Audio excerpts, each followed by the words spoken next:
Welcome po sa aking channel, Love9 TV.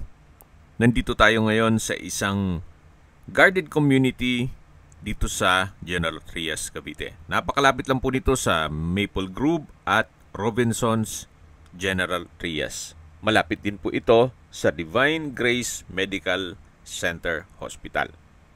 Ito pong bagong video presentation natin ay isang 2-story house na may lot area na 66 square meters at may floor area na 72 square meters.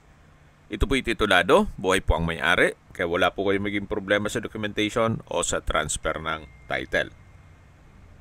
Meron na pong extension ng formal kitchen o improvement.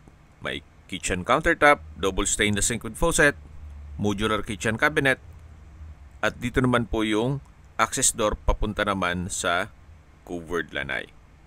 Na pag dinerecho mo yan na po yung harapan ng bahay o garahe. Balik po ulit tayo dito sa loob. Yan po yung kusina. Then dito po yung breakfast nook, dining area, living area, at dito naman po ay may common toilet and bath. Ito po yung hagdan. Samahan niyo po ako, akyat po tayo. Dito po sa taas ay meron pong 2 kwarto. Ito po yung first bedroom.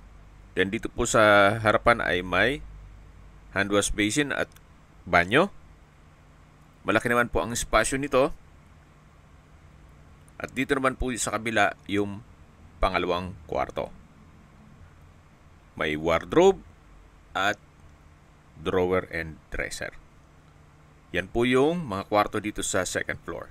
Ang full video presentation po ay mapapanood nyo sa aking main YouTube channel na Love9 TV Official. Binibenta po ito ni owner sa halagang 4.5 million pesos net. Kung may mga katanungan po kayo, tawag lang po kayo sa aking numero. Maraming salamat po.